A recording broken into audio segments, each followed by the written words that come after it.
আইন শৃঙ্খলা রক্ষায় যারা আছেন তারা একদম শেপ নিয়ে বসে আছেন। আমি এটা একেবারে সবার জন্য কমন বলছি না, শেপ নিয়ে বসে আছেন।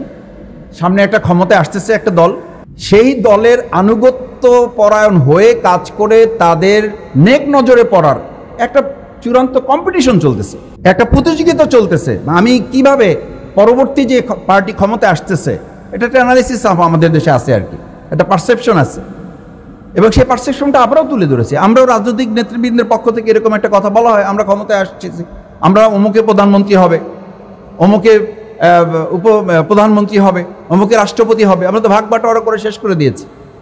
তো ভাগ বাটোয়ারা করে শেষ করে দেওয়ার কারণে প্রশাসনের কাছে মেসেজের কারণে তারা এখন অতিরিক্ত আনুগত্য পরায়ণ হয়ে কোথাও কোথাও মানে এমন সেবাদাসে পরিণত হয়েছে, এটা খুবই দুর্ভাগ্যজনক, যেটা আওয়ামী লীগের 15 বছর আমরা কোনো ক্ষেত্রে খেয়াল করি নাই।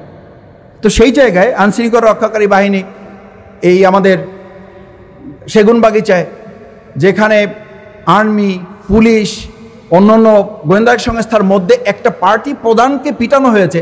আমি জানি না যে এখানে সুধীমণ্ডলী আছেন, রাজনৈতিক দলের নেতৃবৃন্দ আছেন, সাংবাদিক আছেন, এই পর্যন্ত কাউকে গ্রেপ্তার করা হয়েছে? আমি জানি না কাউকে গ্রেপ্তার করা হয়েছে কিনা, সে যে দলেরই হোক। একটা পার্টি প্রধানকে মিডিয়ার সামনে তাকে পিটিয়ে আহত করে, এবং এখন সে চিকিৎসাধীন। এবং আমরা মাঝে মধ্যে শুনি মেমোরি লস করেছে, মাঝে মধ্যে শুনি সে মুমূর্ষু হয়ে যাচ্ছে, বিদেশি চিকিৎসার জন্য প্রয়োজন। সেরকম একটা ইভেন্টে আমরা কাউকে এখন পর্যন্ত গ্রেপ্তার করতে দেখলাম না। সেই নির্বাচন আইনশৃঙ্খলা বাহিনী করবে, আর আমার কোনো একটা কেন্দ্রে প্রবলেম হবে, সেটা সলভ করার জন্য তারা সুইচ টিপে দেবার প্রবলেম সলভ হয়ে যাবে। এই বিশ্বাস নিয়ে যদি আমাকে চলতে হয় তো আমি এরকম অতি বিশ্বাস নিয়ে চলবো, কিন্তু শেষে এরকম হয়তো একটা বিবৃতি আসবে, কিছু ত্রুটি বিচ্যুত হয়েছে, ক্ষমা সুন্দর দৃষ্টিতে দেখে আমাদেরকে কাঁধে কাঁধ মিলে দেশ এবং জাতি গড়ার কাজে সামনের দিকে এগিয়ে যেতে হবে। দুর্ভাগ্যজনক, দুর্ভাগ্যজনক। এই স্টেটমেন্ট দিয়ে আর স্টেট চলবে না। এই স্টেটমেন্ট তো আমরা দেখেছি, যাদের গ্রেপ্তার করার কথা তারা স্টেটমেন্ট দিয়ে দুঃখ প্রকাশ করছেন, তারা স্টেটমেন্ট দিয়ে বিচার চাচ্ছেন, অথচ তারা দায়িত্বে আছেন। কিন্তু প্রশ্ন হচ্ছে যে এই জুলাই সনদের কার্যকারিতার প্রশ্নে যখন আমাদের কথা ওঠে তখন আমরা পরবর্তী সরকারের কথা বলি। পরবর্তী সরকারের কথা একটু আগে আমি নেতৃবৃন্দের কাছে শুনলাম যে কে বলেছে এটা মানব না, বলেছে তো রাজনৈতিক নেতৃবৃন্দের কাছ থেকে। তো আমরা এটা শুনেছি যে আমরা সরকারে গিয়ে এগুলো কোনোটা রাখবো না, শুনেছি তো আমরা, এগুলো রেকর্ড আছে তো। এটা তো কোনো দলের পক্ষ থেকে উইথড্র করা হয়নি যে না আমাদের এই কথাটা যেটা বলা হয়েছে আমাদের এই কথাটা যথার্থ নয়, এবং যিনি বলেছেন এটা আমাদের দলের কথা নয়। সুতরাং এই কথাগুলো যদি আমাদের আসে তাহলে তো এই শঙ্কার কথা থাকবে। সেজন্য আমি মনে করি সরকারের এই প্রসঙ্গে আগে নির্বাচন কমিশনের যে দায় দায়িত্বের প্রশ্ন আসে সেইগুলো আমাদের সামনে রাখা দরকার। Level playing field, level playing field বলতে আমরা এখন যেটা বুঝি সেটা হলো আপনি যদি প্রভাব থাকে, ক্ষমতা থাকে তাহলে থাকবেন, আর না হলে আপনি থাকবেন না, না হলে আপনি ভোট দিতে যেতে পারবেন না, না হলে আপনার ঠ্যাং ভেঙে দেওয়া হবে, না হলে আপনার জিহ্বা কেটে দেওয়া হবে, না হলে আপনি সুস্থভাবে বাড়ি ফিরতে পারবেন না। This is message. What is the level playing field? Level playing field বলতে আমি কি বোঝাচ্ছি, আমি কি মেসেজ যাচ্ছে? ঢাকা ইউনিভার্সিটি ডাকসু নির্বাচনের কথা বলে। ডাকসু নির্বাচন প্রত্যেক ছাত্রছাত্রী সুশিক্ষিত, সচেতন এবং স্বাবলম্বী, ফিজিক্যালি সে ক্যাপেবল। কিন্তু একজন 70 বছরের মানুষ যখন গ্রামে ভোট দিতে যান, শিক্ষার দিক থেকে, সচেতনার দিক থেকে তিনি তো ঠিক একইভাবে ঢাকা ইউনিভার্সিটির কোনো একজন ছাত্র বা ছাত্রীর মতো, শিক্ষার্থীর মতো তিনি তাৎক্ষণিকভাবে একটা প্রেস ডেকে বা একটা প্রেসের কাছে গিয়ে, একটা সোশ্যাল মিডিয়ার কাছে গিয়ে তিনি কি প্রতিবাদ করার মতো সামর্থ্য রাখেন? ঢাকা ইউনিভার্সিটির ডাকসু নির্বাচন করতে গিয়ে আমরা যতটুকু জানার সুযোগ হয়েছে, ঘাম ঝরেছে, শুধু ঘাম ঝরেনি, কোনো সময় আমাদের কাছে মনে হয়েছে যে আমরা সিটকে পড়ে যাচ্ছি, ইলেকশনটা বন্ধ হয়ে যাচ্ছে। কোনো সময় এরকম মনে হয়েছে যে রেজাল্ট ডিক্লেয়ার করা যাচ্ছে না। রেজাল্ট ডিক্লেয়ার করার কথা রাত 8টায়, রেজাল্ট ডিক্লেয়ার করার কথা রাত 10টায়। সেই রেজাল্ট ডিক্লেয়ার করতে তো পরের দিন সকাল 10টা বেজেছে। কেন বেজেছে? কেন ইউনিভার্সিটির পার্শ্ববর্তী এলাকায় লোক জড়ো হয়েছে? কেন টোটাল প্রশাসনকে ইনভলভ হয়ে বলতে হয়েছে? যদি এইটা হয় তাহলে একটা ছোট্ট ক্যাম্পাস মানে বাংলাদেশের তুলনায় এটা একটা ছোট্ট জায়গা, সেই জায়গাটাতে যদি গোটা প্রশাসন, রাজনৈতিক দল, শিক্ষার্থী ইনভলভ হয়ে করতে, তাহলে এত লক্ষ কেন্দ্রকে পাহারা দেওয়ার দায় দায়িত্ব এই সরকার কিভাবে রাজনৈতিক দলগুলোর সাথে আলোচনা করা ছাড়াই একটা ডেট দিয়ে আমরা রোড টু ইলেকশনের দিকে চলে যাচ্ছি? কোন আস্থার উপরে ভিত্তি করে?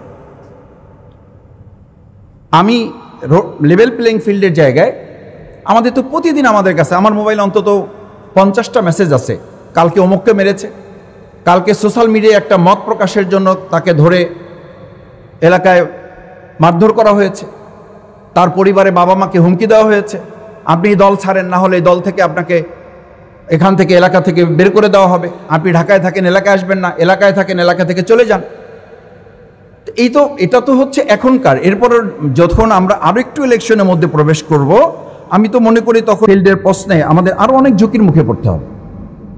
সেই জায়গাটা আমি মনে করি যে আমাদের নির্বাচন কমিশন তাদের দায়িত্বের গুরুত্বপূর্ণ অংশ হচ্ছে যে আমি পোস্টার নিয়ে আলোচনা দেখতেছি, পোস্টার লম্বা হবে, বড় হবে, কালার হবে না, তারপরে মাইকিং 5টা হবে 7টা হবে না, এই সমস্ত বিষয়ে আলোচনা খুবই গুরুত্বপূর্ণ। কিন্তু তার চেয়ে গুরুত্বপূর্ণ পলিটিক্যাল পার্টি কালচার, কোনো সিস্টেম, কোনো চেঞ্জ কি আমাদের হয়েছে? আমরা কি কোনো রিফরমেশন আমাদের মধ্যে নিয়ে আসতে পেরেছি? চিন্তার মধ্যে, দর্শনের মধ্যে, ফিলোসফিতে আমাদের কোনো পরিবর্তন এসছে? আমার কাছে তো তা মনে হয় না। আমি এখনো এলাকায়, আমাকে এক জায়গায় নমিনি করা হয়েছে, পটুয়াখালী 2 বাউফল আসন, আমাকে আমার লোকেরা বলে যে মাসুদ ভাই এখনো আসতে হলে আমাদেরকে একটু প্রিপারেশন নিয়ে আসতে হবে। What is the scenario? এলাকায় যেতে হলে যদি আমাদের প্রস্তুতি নিয়ে যেতে হয় এখনই, তাহলে ইলেকশনের দিন কি প্রস্তুতি নিতে হবে আমাদের? ওসি সাহেব বলেন, ডিসি সাহেব বলেন, ওনাদেরকে জানিয়ে যেতে হয় আমাদেরকে যে ভাই আমাদেরকে একটু জানিয়ে আসবেন, কারণ আপনারা কখন আসেন, কখন কোথায় কি হয়, আমাদের একটা টেনশন থাকে। তো এখনই যদি টেনশন ডিসির থাকে, এসপির থাকে, ওসির থাকে, তাহলে লেভেল প্লেইং ফিল্ড বা প্রশাসনের এই কর্তব্যের জায়গাটা আমি মনে করি যে এটা কনসার্ন হওয়া উচিত আমাদের। প্রযুক্তির ব্যবহারে আমরা যদি বলি, প্রযুক্তির ব্যবহার আমরা কতখানি করতে সরকার প্রস্তুতি নিয়েছে আমরা জানি না। সংস্কার কমিশনের মাধ্যমে প্রস্তুতি, জুলাই সনদের আইনি ভিত্তি তো আমরা এখনো করতে পারি না। জুলাই সনদের আইনি ভিত্তিটা তো আমাদের জন্য অত্যন্ত তাৎপর্যপূর্ণ, কারণ এটার উপরে ভিত্তি করেই আমাদের নির্বাচনে কিছু বাধ্যবাধকতা আসবে। আমি ক্যান্ডিডেট হিসেবে আমার বাধ্যবাধকতা আসবে, রাজনৈতিক দল হিসেবে যারা আছেন তাদের কিছু বাধ্যবাধকতা আসবে। সেই জায়গায় আমি রাজনৈতিক দলের কিছু করণীয় কথা কয়েকটা বলে আমি শেষ করে দেবো। গণতান্ত্রিক আচরণ বজায় রাখা। গণতান্ত্রিক আচরণে আমাদের কি এমন আমরা আচরণ বজায় রাখতে পারছি? আমাদের বক্তব্যের, আমাদের কথার মধ্যেই তো আমরা কোনো সৌজন্যতা এখনো ফিরে নিয়ে আসতে পারিনি। এখন কোনো টক শোতে কেউ বসতেও ভয় পায়, আগে সে জিজ্ঞেস করে আমার টকশো সহপার্টনারকে, টকশো সহপার্টনারকে, এটা না জেনে সে যেতে চাচ্ছে না। কেন ভাই? আপনি সংসদে আস্থা রাখবেন, নির্বাচনে আস্থা রাখবেন, কিন্তু টকশোতে 3 জনে আস্থা রাখা যাচ্ছে না। প্রডিউসার যিনি থাকেন বলেন যে মাসুদ ভাই অমুকে আসবেন, আপনি যদি একটু ওনার ব্যাপারে রাজি হন তাহলে আমরা একটু ওনাকে ডাকতে চাই। তাহলে এই কোশ্চেন আমাকে বলা হলো কেন?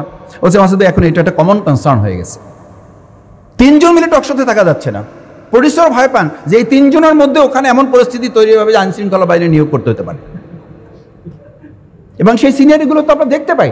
আপনি ওখানে আলোচনা হচ্ছে রাজনৈতিক দলগুলো কিভাবে জনগণের মধ্যে ঐক্য বিনির্মাণ করতে পারে। যারা ঐক্য বিনির্মাণের করার জন্য বয়ান দিচ্ছেন তাদের মধ্যে যে অনৈক্য তৈরি হয় সেটা তো গোটা জাতিকে বিভক্ত করে ফেলছে। কি ঐক্যের আলোচনা হচ্ছে ওখানে? কি ঐক্যের মেসেজ দিচ্ছে আমরা ওখানে? টেবিল চাপড়ানো হচ্ছে, একজন উঠে দাঁড়িয়ে যাচ্ছে। আমি আলোচনায় গিয়ে লম্বা করছি না, আমি বলছি এই মেসেজগুলো আমাদের মাথায় নিতে হবে। এই কারণে রাজনৈতিক দলের কোনো বেসিক চেঞ্জ তো আমরা নিয়ে আসতে পারি নাই। এ ব্যর্থতা জামাত ইসলামী হিসেবে আমিও নিচ্ছি। আমরা এই আলোচনায় যাচ্ছি না, আমরা আলোচনায় যাচ্ছি প্রশাসনের, আমরা আলোচনায় যাচ্ছি আইনশৃঙ্খলা বাহিনী, আমরা আলোচনায় যাচ্ছি অন্তর্বর্তী সরকারে যারা আছেন। কিন্তু আমাদের দায়িত্বটা কি? আমরা অন্তর্বর্তী কমিশনের সমানে নোট অফ ডিসেন্ট দিচ্ছি, আমরা এই জাতীয় ঐক্যমত কমিশনে আমি বলছি যে এটা আমরা এটা মানব না, সুতরাং এটা হবে না। যদি তাই হয় তাহলে পরবর্তী সরকার এটা মানবে। এটা আস্থার জায়গা তৈরি করার জন্যই তো বাংলাদেশ জামাত ইসলামী আরও কিছু রাজনৈতিক দল মিলে একটা কথা বলেছে, প্রফেশনাল রিপ্রেজেন্টেশন। পিয়ার সিস্টেমে আমরা আসি, জাতীয় সরকার গঠনের এটা তো একটা পদ্ধতি। আমরা যে ফ্যাসিস্ট থেকে স্বৈরাচার যেন আর কোনো সরকার এককভাবে এই দেশের মানুষের মালিকানার জায়গায় পৌঁছার একটা মানসিকতা তার মধ্যে তৈরি করতে না পারে, সেই জায়গাটার জন্যই তো আমরা বলছি যে প্রফেশনাল রিপ্রেজেন্টেশনে সকল ছোট বড় দল যারা আছে সেই জায়গাটা কিছু সেটা লিমিটেশনস আছে। আমরা বলছি যদি এটা মানে অ্যাটেনশনে নেওয়া হয়, তারপর আলোচনার মাধ্যমে ছোটোখাটো বিষয়গুলো আমরা সেখানে সমাধানের রাস্তা বের করতে পারবো। আমি সবশেষ অনুরোধ করব যে আজকে এখানে আমরা যে নাগরিক কোয়ালিশনের রোড টু ইলেকশন, সমাজের করণীয়, নাগরিক সমাজের করণীয়, দুটো পয়েন্ট বলে শেষ করে দিচ্ছে। একটা হচ্ছে নাগরিক সমাজের মূল করণীয়টা হচ্ছে আমাদের একটা প্রভাব বা একটা প্রেশার তৈরি করা এই সরকার এবং নির্বাচন কমিশন। যেই নির্বাচন কমিশন বলবে এই কথা যে আমরা সরকারের প্রভাব মুক্ত হয়ে, তো সরকার প্রভাব মুক্ত হয়ে সরকার সহযোগিতা না করলে আপনি কিভাবে করবেন? ভাইস চ্যান্সেলরের সামনে যখন কোনো একটা রাজনৈতিক দলের ছাত্র সংগঠন টেবিল চাপড়ায়, আমি তো নিশ্চিত থাকতে হবে যে তাহলে প্রিজাইডিং অফিসারের সামনে আমি গিয়ে টেবিল চাপড়িয়ে তার ওখান থেকে ব্যালট বাক্স নিয়ে চলে আসবো।